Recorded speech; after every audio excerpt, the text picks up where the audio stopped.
Hello मेरे प्यारे दोस्तों, कैसे हैं आप सभी का स्वागत करता हूं quick tricks bye Sahil sir, A satisfactory solution of math. कैसे हैं आप, जल्दी से बता दो।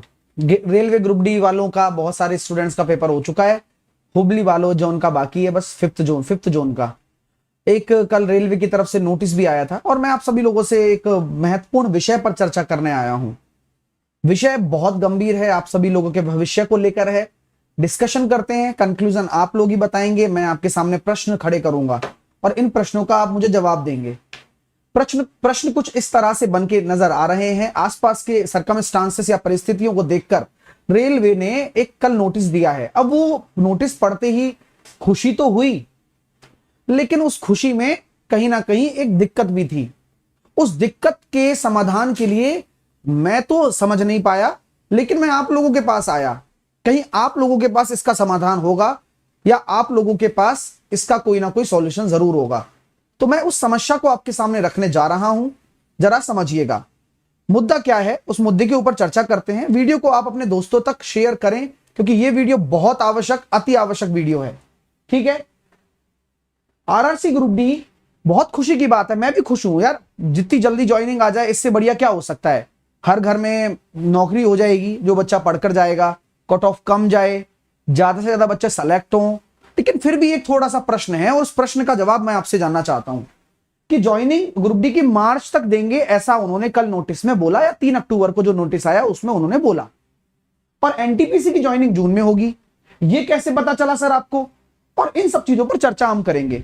मैं इलाहाबाद जोन में एक स्टूडेंट से संपर्क में आया और आउटरीच कैंप के बारे में आपने सुना है कि रेलवे ने अपने आउटरीच कैंप लगाए हैं। आउटरीच कैंप क्यों लगाए गए हैं, इसके विषय में भी चर्चा करते हैं कि क्या है आउटरीच कैंप और ये क्यों आवश्यक है और ये क्यों लगाया रेलवे ने। कितने लोगों को पता है कि यार आउटरीच कैंप क्या है? देखो, ये आउटरीच कैंप ये एक तरह का रेलवे ने अफवाह जो उड़ रही थी ना कि लीक हो रहा है, पेपर कब तक आएगा, आपका प्रोसेस 2024 तक जाएगा क्या, इन्होंने भी एक अपना पैनल बनाया। उन्होंने कहा कि हम हर आरआरबी में या हर जोन में हम एक आउटरीच कैंप लगाने वाले हैं। इलाहाबाद में लग चुका है, अभी चंडीगढ़ वालों का बाकी है, मुंबई वालों का भी बाकी है।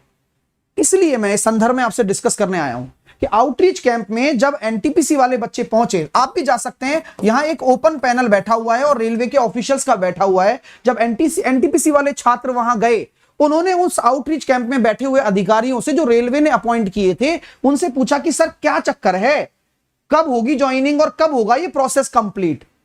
रेलवे के आला अधिकारियों ने कहा कि भैया ऐसी बात है कि आपका हम बहुत प्रिसाइजली ले रहे हैं जो सिलेक्शन प्रोसेस है, जिससे कि एक भी बच्चे की सीट मिस ना हो। आपका लेवल, आपको पता होगा, डॉक्यूमेंट वेरिफिकेशन हो गया, लेवल 6 का चल रहा है, मतलब अलग अलग जोन में, और उसमें अंडरटेकन भी साइन करवा रहे हैं कि आपका अगर इसमें हो जाता है तो हम आपको लेवल 5 में नहीं डालेंगे। कारण उन्होंने क्या दिया कि हम जब लेवल 6 में आपको जॉब दे दे रहे हैं तो लेवल 5 की क्या आवश्यकता है। अच्छी बात है, उससे क्या होगा कि आपके जो नीचे लेवल 2 होंगे, लेवल 3 वाले होंगे, उनके लिए पोस्ट तो वैकेंट रहेंगी। भाई एक सीट पर एक बच्चा होना चाहिए, जिससे कि अधिक से अधिक बच्चों को लिया जा सके, अधिक से अधिक बच्चों का सिलेक्शन दिया जा सके। पॉइंट है। कितने लोग मेरी इस बात से सहमत हैं? बोलो। हाँ, तो इधर जब एनटीपीसी वाले बच्चे गए तो उन्होंने बोला कि दोस्तों देखो, आपका लेवल 6 का चल रहा है नवंबर तक, इसके बाद लेवल 5 का होगा डॉक्यूमेंट वेरिफिकेशन, उसके बाद जो बच्चे निकलते जाएंगे लेवल 2 और लेवल 3 हम मई जून तक कंप्लीट करा देंगे। ऐसा बोला, जून में आपको फाइनल हम ज्वाइनिंग दे देंगे, मई जून तक, ऐसा जवाब दिया गया आउटरीच कैंप में। ये मेरा डाउट भी हो सकता है, मैं तो हमेशा कहता हूं ये मेरा डाउट हो सकता है, लेकिन आउटरीच कैंप क्या है, वहां आप उनसे पूछ सकते हैं ये प्रश्न। अब प्रश्न क्या है, मैं आपको बोलता हूं कि एनटीपीसी की ज्वाइनिंग लेवल 2 और लेवल 3 की अगर ये मई जून तक देने वाले हैं, तो क्या आप ये मानते हैं मेरी बात कि एनटीपीसी के कुछ एक अच्छा हिस्सा ग्रुप डी का फॉर्म भी भरा है? क्या ये बात से एग्री हैं आप लोग कि एनटीपीसी के एक अच्छे खासे एक पार्ट ने ग्रुप डी का फॉर्म भी भरा है? हां, तो जैसा कि ये नोटिस आया कि हम ग्रुप डी का जो रिजल्ट है, मैं ये नहीं कह रहा कि गलत कर रहे हैं, ग्रुप डी का रिजल्ट पहले दे रहे हैं, अच्छी बात है, मैं तो खुशी होऊंगा ना, लेकिन मेरे में दुख भी इस बात का है कि यार मेरे अगर 2 महीने लेट आने से मेरे बहुत सारे बच्चों का सिलेक्शन एक्स्ट्रा हो जाए, ये ज्यादा फायदेमंद है। अब देखना कैसे फंस रहे हैं लोग कि इन्होंने जो स्टेटमेंट दिया है उसमें, मैं वो ही बात करने जा रहा हूं आपसे कि भाई साहब इन्होंने बोला है कि हमने जो लेवल 1 का जो पेपर करवाया ग्रुप डी का, हम अभी आंसर की निकाल देंगे थोड़े दिन में। आंसर की निकालने के बाद हम दिसंबर में रिजल्ट दे देंगे, जनवरी में हम पीईटी करा देंगे, मार्च में हम ज्वाइनिंग दे देंगे 2023 में। यही ना बोला है इस पूरे में। हम 2023 में डिपार्टमेंट ऑफ ये अपना जो है पर्सनल एंड उसमें उन्होंने बोला कि हम ज्वाइनिंग वाइनिंग दे देंगे मार्च में। तो मेरे दोस्तों मेरा एक प्रश्न है आप लोगों से, पूछ लूं? पूछो सर। अगर लेवल 1 की मार्च में ज्वाइनिंग आप ले लेते हो, ले लिया आपने, लेवल 2 और लेवल 3 का रिजल्ट आप दे रहे हो जून में एनटीपीसी का, तो आप बताओ आप कौन सी पोस्ट ज्वाइन करोगे? अभी रिजल्ट नहीं आया ना भाई, तो कह रहा हूं लेवल 2 लेवल 3 का कोई अभी आएगा भी नहीं, अभी लेट आएगा वो रिजल्ट।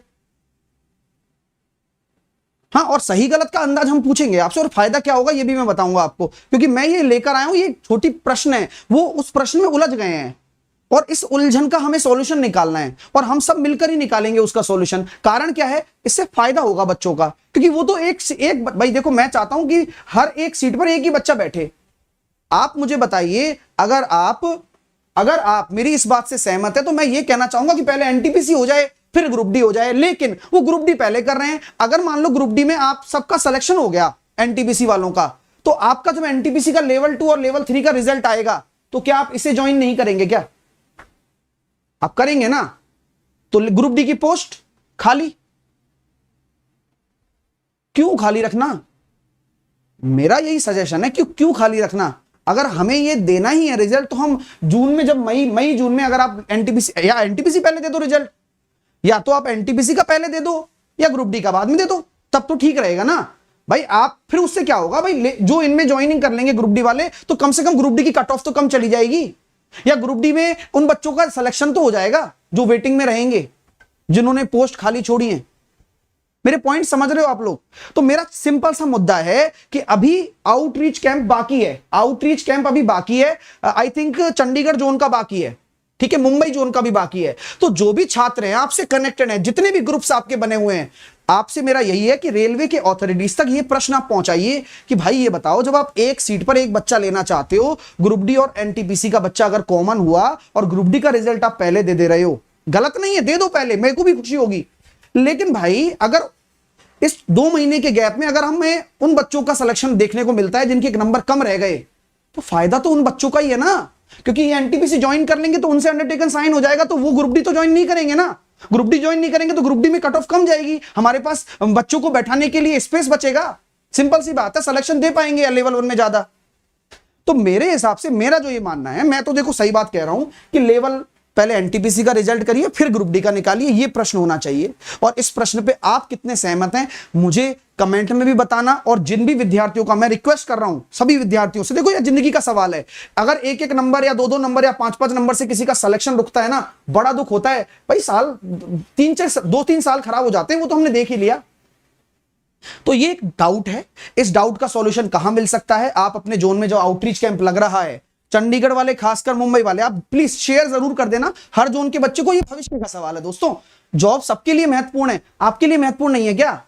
बिल्कुल महत्वपूर्ण है भाई, महत्वपूर्ण है, और एक एक पोस्ट महत्वपूर्ण है। तो मैं ये चाहता हूं कि पहले एनटीपीसी का फाइनल हो जाए, फिर ग्रुप डी में जो बचे हुए बच्चे उनका ग्रुप डी में सिलेक्शन ले लो आप।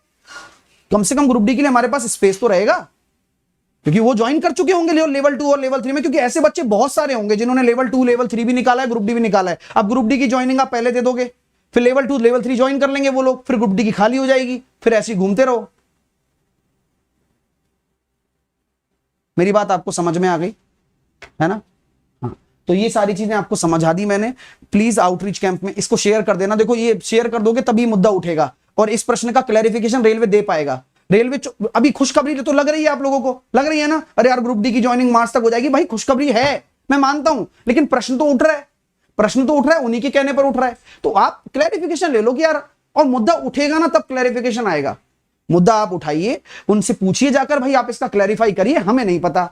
अगर आप एक बच्चे को एक सीट देना चाहते हैं तो पहले आप एनटीपीसी क्लियर कराइए, फिर लेवल 1 की पोस्ट भर लेना जितनी भरनी है आपको, हमें क्या दिक्कत है इसमें? सर वेटिंग देगा ग्रुप डी की, अरे वेटिंग क्यों करनी? 2 महीने के चक्कर में 10 महीने की वेटिंग क्यों लगाएं? एक साथ ज्वाइनिंग मिले तो ज्यादा बेटर है ना।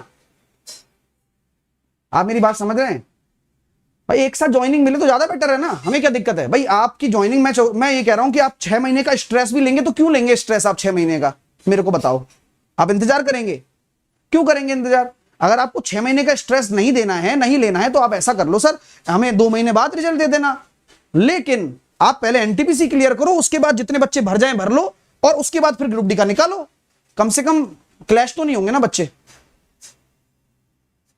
एक डाउट है, पूछ लेना, मैं इसमें अपनी राय स्पष्ट कर रहा हूं कि मेरे को ऐसा लगा तो मैं आपके सामने बताने आया हूं।